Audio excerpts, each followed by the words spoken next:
Confieso que he deseado mis prójimos y que tengo pensamientos impuros con un santito. Confieso que me vendí por dinero, que no soy yo, y que he pecado de pensamiento, palabra y omisión, y confieso que no me arrepiento. Hola amigos, ¿cómo están? Muy bienvenidos a un nuevo programa La Sala, siempre tratando de ampliar todo el espectro artístico de nuestra ciudad. Hoy día estamos con otra artista de otro ámbito distinto al que veníamos conociendo en los últimos capítulos. Hoy estamos con Roxana Miranda Rupailez, ella es poeta mapuche huilliche de nuestra zona y vamos a contar un poco más de su historia y por supuesto también escuchar sus declamaciones. ¿Cómo estás, Roxana? Un gusto tenerte acá con nosotros. Sí, un gusto para mí también poder compartir un poco de lo que hago, de mi escritura y sobre todo de lo que yo pienso respecto al arte. Ya llevas como aproximadamente 13 años de trayectoria como poeta. Se dice de ti que eres una de las poetas locales con más proyección internacional, mapuche huilliche. ¿Cómo te hace sentir a ti eso, ser una representante de tus orígenes, la poesía y que esa poesía llegue, traspase fronteras en el fondo? Sí, me siento muy orgullosa. La verdad es que cuando comencé a escribir no tenía, digamos, conciencia acerca de mi identidad mapuche. Yo crecí en una comunidad, en Lafkenmapu, junto a mis abuelos, y nunca se cuestionó la identidad. Pero en el año 2003, cuando el Jaime Bueno hace esta antología de 20 poetas mapuche huilliche, me pregunta si quiero participar en esa publicación. Yo dije que sí, porque en realidad yo sí me siento parte de una comunidad, mis poemas tal vez no hablan del tema, pero sin embargo creo que no es necesario, digamos, poner esos temas tan directamente en los textos, porque la identidad no tiene que ver con los discursos que uno anda, digamos, publicando por ahí. ¿Tu poesía en qué se basa? Bueno, un poco en tema de género, sexualidad. Cuéntanos un poquito. Sí, mi primera publicación fue el año 2003, entonces mis primeros poemas no necesariamente no tenía mucha conciencia de que iba a escribir un libro, la verdad. ¿Escribías así por amor al arte? Claro, o sea, yo era chica, te estoy hablando de que los poemas del año 2003 eran poemas que pertenecen a una parte de mi vida que va desde los 15 a los 20, entonces no tenía mucha conciencia acerca de lo que era el oficio de la escritura. Y en la universidad conocí a Sergio Mancilla y él fue dándose cuentas, como desde la crítica literaria, que mis textos tal vez también tenían que ver con la sexualidad, con lo femenino, con un discurso que iba contra el discurso judeocristiano. Entonces por ahí fui armando un libro que se llama Las tentaciones de Eva y que tiene que ver con estos discursos. Ese es tu primer libro. Claro, con otra mujer, una mujer que no es la de la Biblia, una mujer que no es la mujer que aparece, digamos, no mencionada o solamente de nombre en los textos bíblicos, no, es una mujer más empoderada, por decirlo así. Un poco es como rebelarse contra esta imposición, por decirlo así, que hace la Iglesia Católica de cómo tiene que ser la mujer. Sí, es exactamente eso. Sí, entonces, claro, eso fue parte de mis primeros temas y después fui ahondando en eso con La seducción de los venenos. Esa ya es tu segunda publicación. Claro, la segunda publicación, y ese texto tiene que ver con las serpientes, ya tenía una conciencia más acabada de lo que era mi identidad, ¿no? Y con Chumpal lo que hago es una reinterpretación de un relato oral mapuche. Ya, ahí como más empoderándote y dando a conocer al mundo un poco tu identidad, ¿no es cierto?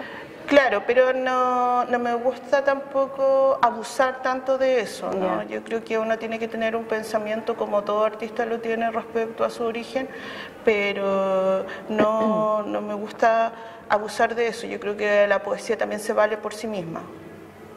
Tú, volviendo así al inicio, tus raíces, por decirlo así, ¿cuál fue el motivo que te llevó a escribir poesía? ¿En qué momento o de la nada tuviste que ya estabas escribiendo poesía sin darte cuenta que lo estabas haciendo? ¿Cómo fue un poco lo que te motivó al principio? Claro, siempre yo creo que la escritura o las cosas importantes parten de experiencias que son fuertes, ¿no? En el año 96 yo estaba en sexto básico y tenía una compañera de puesto que era la Daisy Peña y tuvimos un accidente en Rahue. Ella falleció y en la escuela, como yo había sido como la testigo del accidente y había estado ahí, no sé qué, entonces me pidieron escribir algo para mi compañera. Y yo lo escribí obviamente con mucho sentimiento, muy conmocionada en ese momento porque el suceso había acaecido recién. Y entonces la profesora del lenguaje me dijo, independiente del emotivo y todo, me dijo que yo tenía como pasta para la escritura, que debería incorporarme al taller, que no sé qué. Y a partir de ahí yo seguí escribiendo. No me incorporé al taller, pero sí me puse a escribir. Más íntimamente. Claro. No, los profesores de lenguaje durante toda mi etapa de estudiante siempre me apoyaron, digamos. Nunca participé en un taller literario, pero siempre mostraba mis poemas a mis profesores, ¿no? Y de ahí, o sea, digamos que desde muy temprano, y una experiencia muy fuerte además la que te llevó a empezar a enamorarte de la escritura. Claro, es que la escritura yo la veo también como algo medicinal, ¿no? O sea, uno tiene como yo le decía, la seducción de los venenos, uno tiene venenos, ¿no? Que quieren salir y que para tener uno un equilibrio como ser humano necesita sacarlos. Y la forma para mí de sacarlos es a través de la escritura. Esa es tu forma de autocuración. Claro. ¿Te gustaría compartirnos un primer poema para comenzar ahí a entrar en calor con la gente que nos está viendo hasta ahora? Sí, voy a leer un texto son los nuevos que estoy escribiendo. Es el libro que espero que salga este año. ¿En el que estás trabajando? Claro, se llama Como un ojo vaciado por la lluvia. Bueno, acá está, entre comillas, publicado porque participó en un concurso que se llama el Fernando Santibán, que es un concurso que hace la Municipalidad de Valdivia. Y está dentro de otra publicación. Claro, está dentro de los finalistas, digamos. Ahora es cuando mi corazón se ha puesto frío y yo solo deseo devorarme las islas, teñirte toda el agua. Ahora es que yo deseo, ahora es cuando deseo, ahora cuánto deseo caerme de mi cielo, romperme las alas. Yo adoro mi sangre, toda mi sangre derramada y sus formas. Ahora quiero que dibujes una rosa, que te manches de rosas la cara, que subas por la escalera púrpura y juegues a vestirme este frío corazón que no te tiene, este corazón que se me ha ido cayendo lentamente a tierra y mancha, todo el jardín se mancha. La isla que se hunde con sus flores, se las devora el agua, el frío corazón ya no te tiene, ya no contiene a nadie, va cayendo, va cayendo, va cayendo, como geografía trizada, como un ojo vaciado por la lluvia, así es mi corazón y se me cae. Es un poema que a mí me hace sentir una pena de amor, ¿no? No, tiene que ver con lo geográfico. Mira. Tiene que ver con lo geográfico. Tiene que ver, el libro tiene que ver en sí con islas que se van derrumbando, tiene que ver con la destrucción y con lo sísmico de este país, de este lugar, de nuestras emociones. Cómo se caen de repente las estructuras un poco. Tú tienes una forma bien particular de declamar tu poesía. ¿Cómo nació? ¿Se fue dando a raíz de tu camino? ¿O un día, no sé, de la nada tú te paraste a declamar y salió de esa forma? ¿O la quisiste expresar de esa manera y la practicaste? ¿Cómo fue un poco? Yo creo que la poesía tiene que ver con lo musical también. Yo creo que las palabras son música, depende de cómo uno pronuncia algo, diga algo, el énfasis que le pones a las palabras tiene que ver con una cercanía o una lejanía con esa persona también, o con una emoción. Entonces yo creo que siempre es importante descubrir el sonido de las palabras. Yo creo que todas las palabras tienen su sonido, y cuando yo pienso en un libro pienso en una canción, y cuando pienso en otro libro pienso en una canción distinta a la canción que hice anteriormente. Si me suena igual es porque estoy haciendo el mismo libro. Claro que sí. Entonces trato como de buscar siempre la música. Es súper musical, de hecho, escucharte es como entre una poesía y una canción que tiene un ritmo, que tiene una melodía. Sí, es mi idea en realidad. Creo que no estaba tan, digamos, no se notaba tanto en los primeros libros, tal vez se notó más en Chumpal, pero también digamos que fue a propósito. O sea, Chumpal es un canto oral mapuche que yo resignifiqué y también resignifiqué su sonido. Y le diste este énfasis. Claro. Un poco, bueno, tú haces tu poesía en español, digamos. ¿Tienes poesía en tu lengua madre, mapuche, huilliche? No, yo no soy hablante. Las comunidades huilliche perdieron mucho de su lengua. Yo creo que finalmente uno también es el espejo de la carencia y de lo que pasó en su propio territorio. Hubo mucha evangelización, sobre todo acá en San Juan de la Costa. Entonces muchos de los que son de mi generación somos no hablantes. Hoy día hay una revitalización de lo que es la lengua mapuche, y hay mucha gente que está en cursos de Chezungun y que está aprendiendo, pero yo creo que no es sobre, digamos, con la lengua materna, digamos. Porque no, o sea, la lengua materna para mí es el español, finalmente. Claro. Pues, o sea, yo aprendí a hablar ahí, aprendí a imaginarme el mundo desde ahí. Entonces no. Y tiene otra interpretación distinta. Claro. El mapuche, el mapuzungún, como se dice, ¿no es cierto? O sea, no son textuales los significados. Claro, no son textuales. Entonces yo aprendí a imaginarme el mundo acá. Lo otro sería autotraducirme. Entonces. Claro. No, yo tengo traducciones al mapudungún que ha hecho el Víctor Cifuentes. Tengo la pequeña esperanza de que alguien haya podido leerlo en ese idioma, porque cuando están las dos generalmente existe la tendencia a leerlo en castellano, la verdad. Claro. Digamos que siempre la traducción es buena porque evidencia también, como ya decía, todo lo que no soy finalmente. Claro. Porque, o sea, si yo no hablo mapudungún es porque me lo quitaron, no es porque yo no pueda, claro, ni quiera, es porque fue un robo. En fin. Un robo, como tú lo ves así, como a tus raíces en general.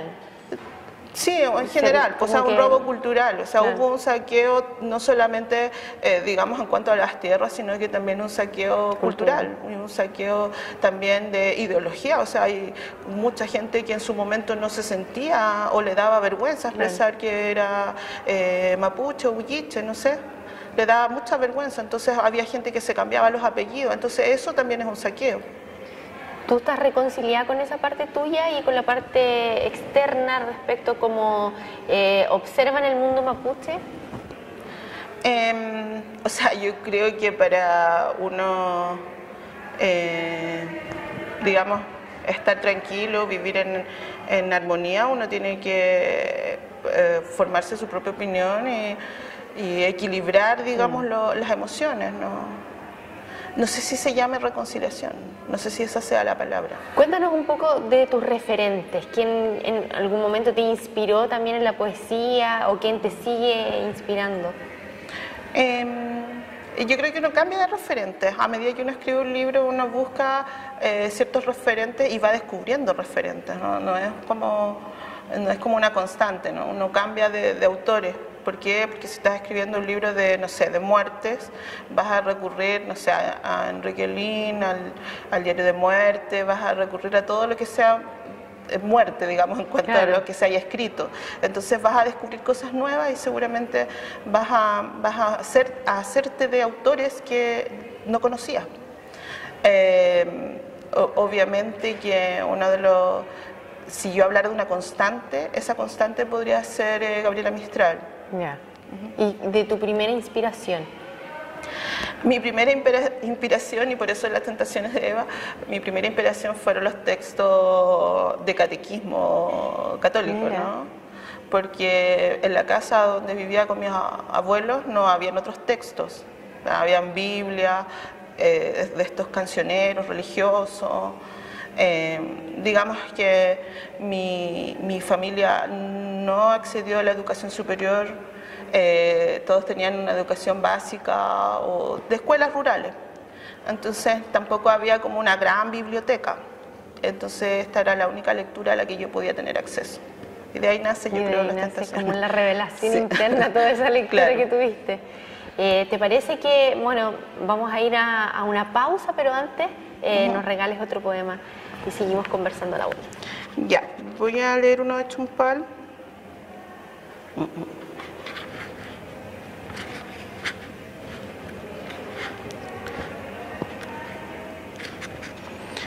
Repito este mi rezo por si vienes. Aquí frente a las olas me arrodillo. Invoco tus cabellos anodados por la sal. Espero a que aparezcas en la tercera ola, niño pez, que me trae el mar, que me lleven desnuda por la espuma, y allí donde entre piedra venga arena, espero me ilumines en la tercera ola. Ya sabes que son 3 los arcoíris derramados en el aire. Ya sabes que me duermo entre las rocas esperando a que aparezcas. Repito este mi rezo hasta que vengas, envuelto en esas algas que te crecen desde el sueño a la tristeza. Confieso que he deseado mis prójimos y que tengo pensamientos impuros con un santito. Muy bien, ya estamos de regreso acá en el programa La Sala, en el Centro Cultural, el Salón Ventanal, viviendo la cultura también junto a Roxana Miranda, conversando de poesía. Roxana, nos leíste un poema antes de irnos ahí a una pequeña pausa. ¿De qué se trata un poco ese poema? Ese texto es de Chumpal. Bueno, yo ya comenté algo de eso, que Chumpal tiene que ver con un relato oral huilliche. Es sobre un hombre o una mujer que viene del mar. No es la pincoya, porque muchos me han preguntado si se parece a la pincoya. No. Puede tener cierto parentesco, pero no es lo mismo. Bueno, viene del mar y las personas que lo ven se enamoran de ese ser y van a la orilla a invocarlo. Hay unas canciones para atraerlo, ¿no? Y es como una especie de femme fatal, hombre fatal que viene y este ser se rapta a la persona que lo ve, lo lleva al fondo del mar. Después el Chumpal entrega una ofrenda a la comunidad por la persona que se llevó, y esa es, digamos, a grandes rasgos la historia. Ahora la historia tiene varias interpretaciones y muchas variantes, ¿no? ¿Tú la escuchaste de pequeña? ¿Es algún tipo de mito, leyenda? Es un relato oral. Es un relato oral que circula en distintas partes, y uno de los trabajos del libro fue recopilar. No me gusta la palabra rescatar, yo prefiero utilizar otras palabras. Creo que la palabra rescatar es como muy de ayudemos a algo que está perdido, ¿no? Claro. Pero no creo que nuestra cultura necesite ser rescatada, necesita ser revitalizada, visibilizada, necesita ser apoyada, pero no rescatada.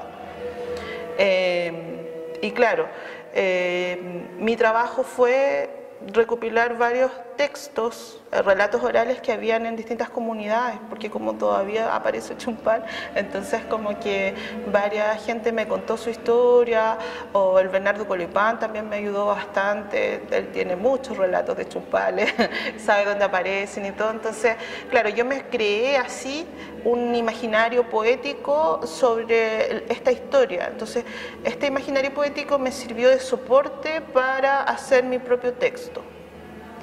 ¿Y Chumpal propiamente tal, qué significa? Es que no hay una traducción. Ya. Tú misma lo decías Sí, hace un rato que concepto. muchas veces las palabras no tienen traducción de un idioma a otro. Tiene la historia nomás de los relatos orales. Claro. En general, ¿tú cómo ves la poesía mapuche, huilliche, los referentes que hay actuales? ¿Cuál es tu visión acerca de cómo se está abriendo el mundo? Yo creo que es un buen momento para la poesía mapuche huilliche. La mayoría de los poetas mapuches han salido hay que decirlo, de Osorno. O sea, está el Jaime Buenut, la Adriana Paredes Pinda, Pablo Gurimilla, César Millahueque, Bernardo Colipán, Cristian Antillanca. Bueno, hay un bloque importante de la Graciela Huinao, un bloque importante de gente que está escribiendo y que se armó o estudió acá en la Universidad de los Lagos, vivió en Rahue, transitó por los mismos lugares, y en general la poesía mapuche, digamos, como poesía mapuche, digamos, tiene también un buen soporte. O sea, tenemos a Leonel Lielaf, a Licura Chihuailaf, desde los años 80 que existen más publicaciones y más antologías y más estudios literarios y más posicionamiento de lo que es la poesía mapuche dentro de las antologías de poesía nacional. Hay que pensar que hasta antes de los 80 no habían antologías de poesía nacional donde se han incorporado poetas mapuches, propiamente tal. Tú cuando en un momento de tu historia estabas en un intercambio en Alemania y al poco tiempo tuviste tu primera publicación. Fue como de repente tú leía por ahí que decías como un choque un poco, que de repente volvieras al país, mucha gente quisiera conversar contigo, saber un poco de tus relatos. Cuéntanos un poco cómo fue esa parte de tu historia. Bueno, ya lo decía a mí, no sé, yo no tenía como propuesta, no sé, como proyecto de vida ser escritora, ¿no? Fue algo que se dio, fue algo que surgió así de pronto. Yo estaba de ayudante del profesor Sergio Mancilla, él me aconsejó participar en un concurso que ya no existe, que debiese existir, que son los concursos regionales de arte, un concurso que se llamaba Luis Oyarzún, que premiaba no solamente a escritores, sino también a, no sé, fotógrafos, danza, todo lo que te puedas imaginar. Y este premio, existía un premio rey y un premio príncipe. El premio rey era para los ya consagrados y el príncipe era para los que no habían publicado nunca. Y el premio príncipe del 2003 lo gané yo. ¿Y en qué consistía? En que te publicaban. Te publicaban, digamos, un gran tiraje, ¿no? Y entonces yo estaba en Alemania cuando lo gané, cuando volví ya estaban las cajas de libros en mi casa. Y fue sorpresivo, fue así como de pronto, no como tenía el pensado. Inicio de esta carrera que tú no tenías clara que iba a ser. Claro, yo estuve un año en Alemania, entonces pasó eso y pasó lo de los 20 poetas mapuche, que también fue durante al mismo tiempo. Claro, mi estadía allá, cuando volví también estaban estas antologías y ya había como, no sé, pues estudios, la sexualidad mapuche en la poesía de Roxana Miranda Rupailaf. Y yo dije, ¿qué es esto? Porque tampoco yo sabía que me iban a estudiar así, como poeta mapuche, entonces como que tampoco lo había visto así, ¿no? ¿Y cómo fue para ti encontrarte de repente con una interpretación que a lo mejor ni tú misma le habías dado tu trabajo? Bueno, yo soy profesora de lenguaje, también trabajo con literatura, entonces para mí es normal saber que el lector puede interpretar lo que quiera, ¿no? Y en ese sentido, ya que tocaste el tema, tú como profesora de lenguaje encima y de niños de educación media, ¿cómo tratas de, no sé si inculcar, pero sí generar a lo mejor ese amor por la poesía, por la escritura, en jóvenes que ahora están en un mundo súper tecnológico, en que todo es inmediato, que está ahí el celular y todo, y esto es como que se asocia algo más romántico, al lápiz, al cuaderno, qué sé yo? Yo creo que las nuevas tecnologías también sirven, los chicos tienen sus propios blogs, pueden expresarse más, es tan difícil publicar finalmente, que los medios de comunicación no tienen por qué ser un obstáculo, sino al contrario, hace que los chicos sean más visibles en cuanto a su trabajo. Hace que ellos compartan más, que tengan más acceso a los libros. Por ejemplo, yo les doy un texto y les digo bájenlo de internet, si no se consiguen el libro.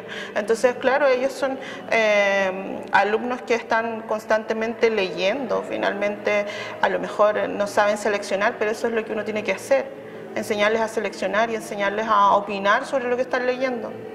Pero sí tienen mayor acceso, tienen un acceso que yo no tuve cuando era chica, claramente.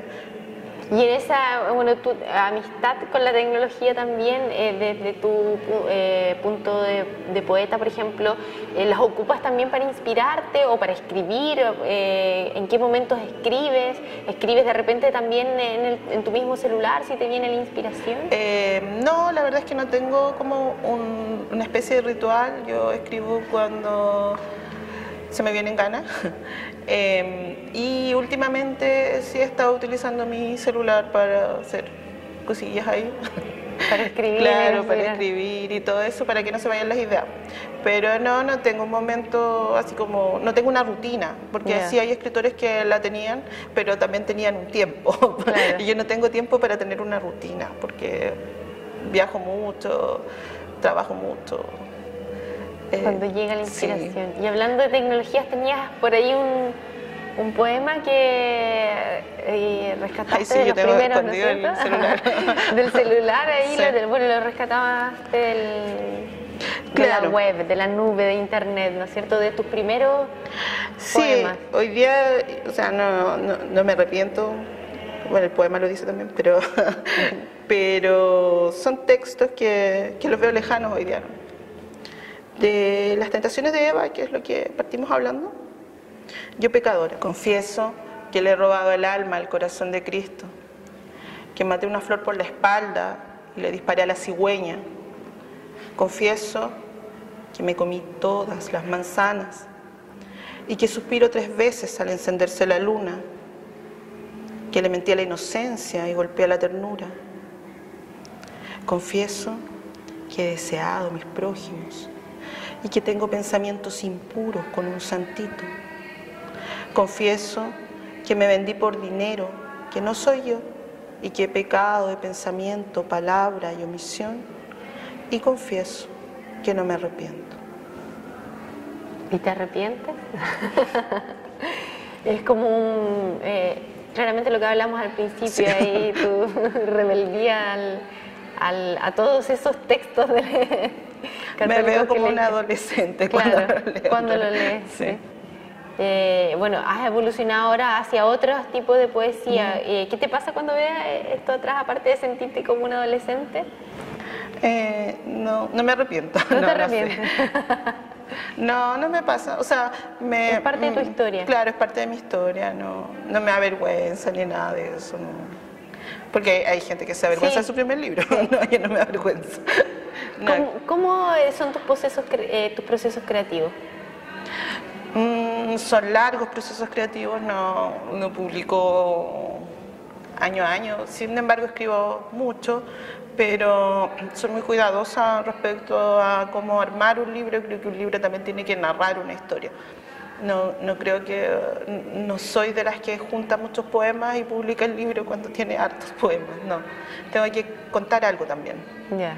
Tiene una coherencia. Sí. Como el último que tú me decías que eran como recopilaciones de relatos orales. El principio era como un poco esta como crítica, ¿no es cierto?, al catolicismo. ¿Todos tienen como una temática? Sí, todos tienen una temática y trato de ver mucho el orden de los textos que voy a publicar, los reviso, le pido a personas que yo aprecio mucho y que admiro a la vez, si me pueden también corregir los textos. Generalmente son 3 personas y hago mucho caso también a lo que me dicen. Eres una alumna muy aplicada. Claro, sí. Es que si voy a escribir, que sea en serio. Claro. ¿Y cuánto más o menos dura ese proceso? ¿Un año? ¿Meses? No, ¿Semanas? son procesos largos. O sea, si te fijas, del 2003 al 2008. ¿Qué escribiste tu segundo libro? Sí. O sea, el 2006 estuvo listo. Lo que pasa es que el LOM es una editorial independiente, pero es una editorial que tiene mucha demanda, entonces se tardó un poquito. Se tardó mucho, habían como 200 personas antes que yo esperando ser publicada, entonces apareció el 2008. Y del 2008 al 2010, ya, que fue el otro. Y se ahora, viene el próximo. Claro, y ahora estoy preparando Como un ojo vaciado por la lluvia, que debiese salir a finales de este año. Y ahí un poco, ¿cuál es la temática de fondo? ¿En qué te has inspirado este último tiempo? Bueno, mi temática es la destrucción, el cómo construimos una ciudad para destruirla. Que es un poco la crítica al humano en contacto con la naturaleza. Claro, lo que pasa es que también hay que entenderme, digamos, como de una forma muy íntima, porque todo lo que yo escribo tiene mucho que ver con lo sensorial, con los procesos íntimos de las personas, con cómo tú sientes esa destrucción. Por eso tú delante me decías, quizás esto tiene que ver con el amor, pero es porque también, tú lo sentiste claro, así, y entonces tiene que ver con eso, con lo que nos pasa íntimamente con esa destrucción. Uno como que lo va interpretando su realidad, dices tú, claro, un poco. Claro. O sea, cómo se siente uno frente a la catástrofe, eso es en el fondo. ¿Y qué te pasa a ti respecto, por ejemplo, a las distintas interpretaciones que hace la gente de tu poesía? ¿O buscas que, bueno, tú me decías antes que tenías un poco más de mente amplia por el hecho de ser profesora, tener tu magíster en literatura, qué sé yo, pero de pronto te pasa que hay alguna sensación de impotencia porque entendieron algo nada que ver con lo que tú querías expresar? Bueno, si entendieron algo que nada que ver es porque son malos lectores, pero no. Generalmente yo creo que hay que ver esos procesos de forma positiva porque un texto, mientras más interpretaciones tenga, mejor texto es. O sea, si no sería, no sé, una carta, si no sería una noticia, si no sería cualquier otra cosa, ¿no? Una comunicación al apoderado, claro, para que todos interpreten lo mismo, ¿no? Mientras más densidad semántica, mientras más amplitud de significados tenga ese texto, es un mejor texto. Por algo seguimos estudiando el Quijote de la Mancha, claro, Acabafis, claro.